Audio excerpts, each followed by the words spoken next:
جی بسم اللہ الرحمن الرحیم ایاک نعبد و ایاک نستعین۔ میں آج بات شروع کرنے سے پہلے یہ چند ہمارے ساتھ اس مشکل وقت میں ہیروز نکلے ہیں۔ لیکن جب جنگ ہوتی ہے نا تو تغمے تب ہی دیے جاتے ہیں، جنگوں کے اندر ہیروز نکلتے ہیں۔ مشکل وقت کے اندر آپ کو نظر آتا ہے کہ کون مشکل وقت کا آپ کا ساتھی ہے۔ آپ کو لوگوں کی نظریے کی سمجھ آ جاتی ہے کہ کون نظریاتی طور پہ آپ کے ساتھ ہے اور کون آپ کے ساتھ فصلی بٹیرے ہیں۔ یہ بڑا ایک اللہ کرم کرتا ہے کہ جب ایک انسان کو، ایک ملک کو، ایک پارٹی کو جب یہ اونچ نیچ سے گزارتا ہے، مشکل وقت سے گزارتا ہے، تو اس میں لوگوں کی پہچان سامنے آ جاتی ہے۔ اللہ قرآن میں کہتا ہے کہ میں تمہارے ایمان کو بار بار مشکلوں سے آزماؤں گا۔ کیوں اللہ ہمارے ایمان کو آزمانا چاہتا ہے؟ مشکلوں سے، کیونکہ وہ جب امتحان آتا ہے، جب مشکل وقت آتا ہے، تو جو ایمان والا آدمی ہے وہ اللہ پہ ایمان رکھ کے مشکل وقت پہ صبر کرتا ہے، کیونکہ قرآن کی آیت ہے ہر مشکل کے بعد میں آسانیاں پیدا کرتا ہوں۔ تو ان میں صبر آ جاتا ہے کہ ہاں ٹھیک ہے، مشکل وقت ہے، میں اسے نکل جاؤں گا۔ وہ پھر ہر قسم کی مشکل برداشت کرتا ہے۔ اور ہمیشہ یاد رکھیں اپنے نبی صلی اللہ علیہ وسلم کی سیرت، ان کی زندگی، ان کا شریعہ، ان کی سنت، کیونکہ دنیا میں ان سے کوئی عظیم آدمی نہیں آیا۔ اللہ جب کہتا ہے ان کے راستے پہ چلو، آپ کی بہتری کے لیے کہتا ہے۔ اللہ کو تو کوئی فائدہ نہیں پہنچا سکتا۔ ہمارے لیے یہ ہے کہ جب آپ ان کی زندگی سے سیکھ کے عمل کرو گے تو آپ زندگی میں اوپر چلے جاؤ گے۔ جو معاشرہ ان کی سنت پہ چلے گا، چاہے وہ مسلمان ہو یا نہیں ہو، وہ اوپر چلا جائے گا، کیونکہ وہ رحمت للعالمین تھے، سب انسانوں کے لیے رحمت بن کے آئے تھے۔ یہ آپ نے بڑا غور سے سمجھنا ہے۔ اگر یہودی زیادہ انہوں نے جو ہمیں حکم کیا کہ کیسے زندگی گزارنی، اگر وہ چلیں گے وہ اوپر چلے جائیں گے۔ اگر آج اسکینڈینیویا کے اندر خوشحالی ہے تو وہ زیادہ تر اس مدینہ کی ریاست اصولوں پہ چل رہے ہیں، وہ ہمارے سے زیادہ آگے ہیں۔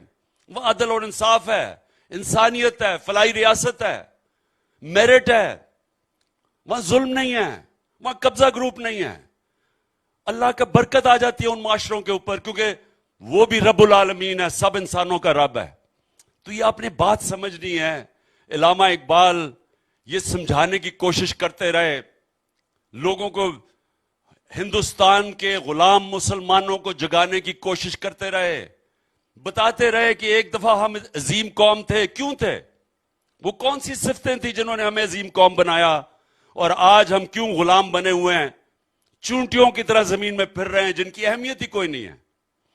تو آج بھی جو علامہ اقبال نے کہا تھا کہ مسلمان معاشرہ صرف اوپر تب جاتا ہے جب وہ مدینہ کے ریاست کے اصولوں کے اوپر چلتا ہے۔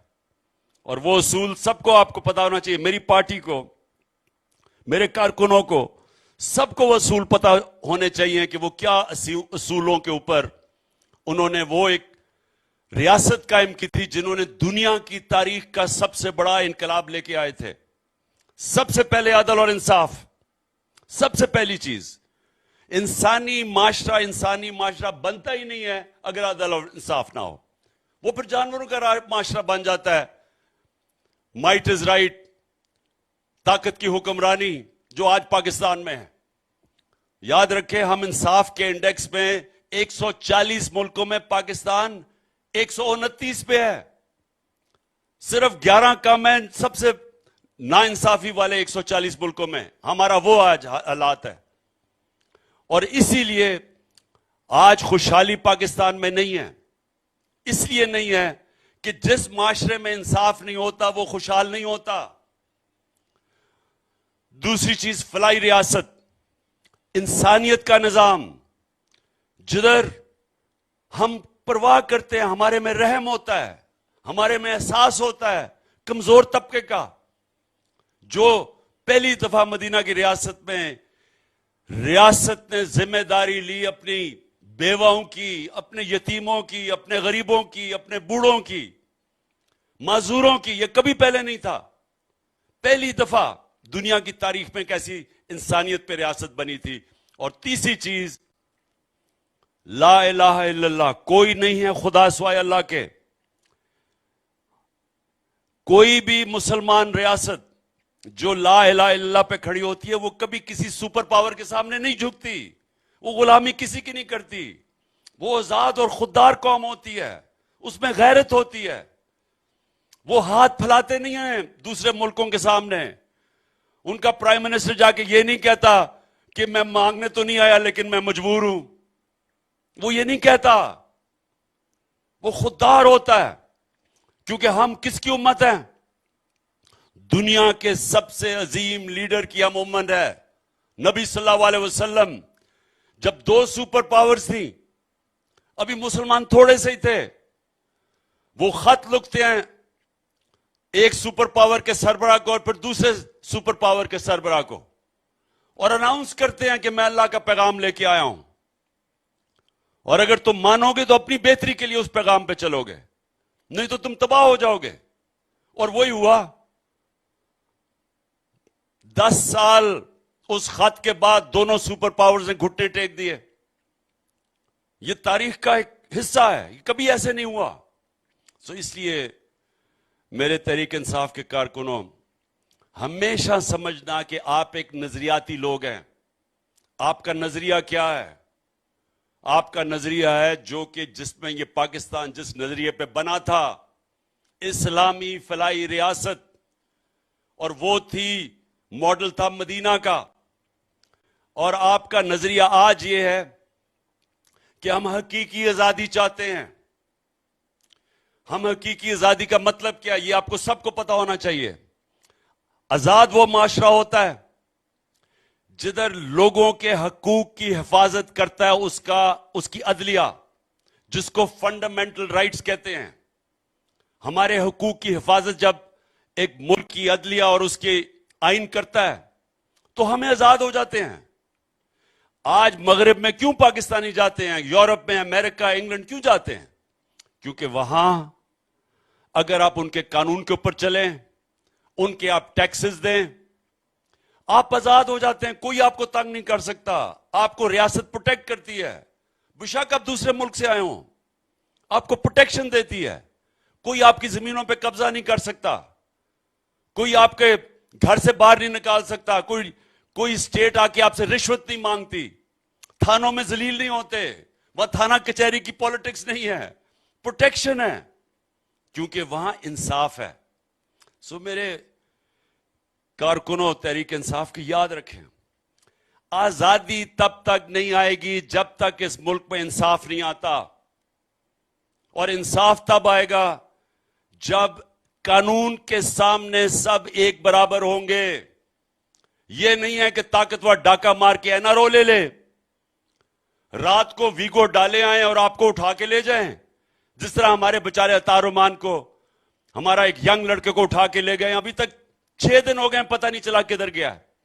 یہ کسی معاشرے میں نہیں ہوتا. یہ نہیں ہوتا کہ اعظم سواتی ایک ٹویٹ کرے اور اس کو پکڑ کے اٹھا کے لے جائیں اور سب کے پوتے پوتیوں کے سامنے ماریں اور پھر اس کو جا کے ٹارچر کریں. نامعلوم افراد پکڑ کے اس کو ٹارچر کریں یا شہباز گل کو ننگا کر کے الٹا لٹکائیں. یہ کہیں کسی معاشرے میں کسی کی جرت نہیں جدھر انصاف ہوتا ہے. جب ایک معاشرے میں ظلم ہوتا ہے تو کوئی حفاظت نہیں کرتا کمزور کی. ایکس پرائم منسٹر کو قتل کرنے کی کوشش کی جاتی ہے، گولیاں لگتی ہیں، اپنی ایف آئی آر نہیں کٹوا سکتا کیونکہ طاقتور لوگ وہ قانون کے اوپر ہیں، وہ قانون کے اوپر بیٹھے ہوئے ہیں، ان کو کوئی کچھ نہیں کہہ سکتا. یہاں جب تک آپ ان سب کو قانون کے نیچے نہیں لے کے آئیں گے، یہ ملک کا کوئی مستقبل نہیں ہے. میں پھر سے اپنی بات ختم کرتا ہوں. یہ یاد رکھیں کہ میرے نبی نے صلی اللہ علیہ وسلم نے 1500 سال پہلے جو بات کہی تھی کہ قومیں تباہ ہو جاتی ہیں جب طاقتور جرم کرتا ہے تو اس کو پکڑا نہیں جاتا، وہ پکڑ نہیں سکتی، اور صرف چھوٹے چوروں کو جیلوں میں ڈالتی ہیں، وہ تباہ ہو جاتی ہیں۔ یہ سارے یاد رکھنا، یہ حدیث اپنے ذہن میں ڈال لو۔ آج اگر دنیا میں دیکھ لیں جو قومیں تباہ ہو رہی ہیں وہ انصاف نہیں ہے، جو قومیں خوشحال ہیں ساری جگہ کے اوپر آپ کو انصاف نظر آئے گا۔ ان کا قانون بڑے طاقتور اور کمزور ایک برابر سمجھتا ہے، اس لیے وہاں خوشحالی ہے۔ ہمارے لوگ کس طرح کی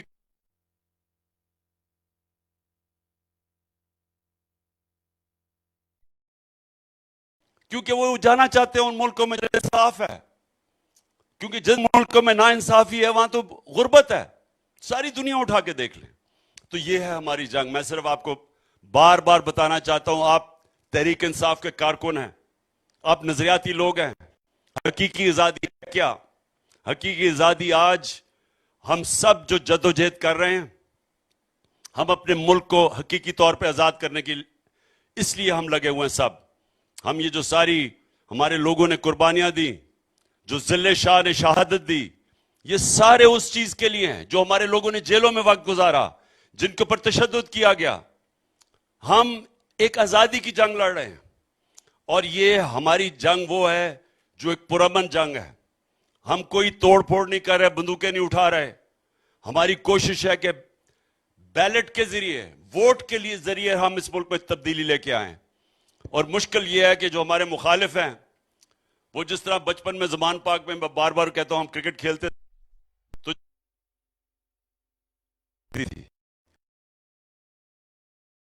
واپس آؤ میچ کھلانا چاہتے ہیں، ہم بھاگ رہے ہیں سارے۔ اور میں یہ بھی آپ کو بتا دوں، شروع ہوئے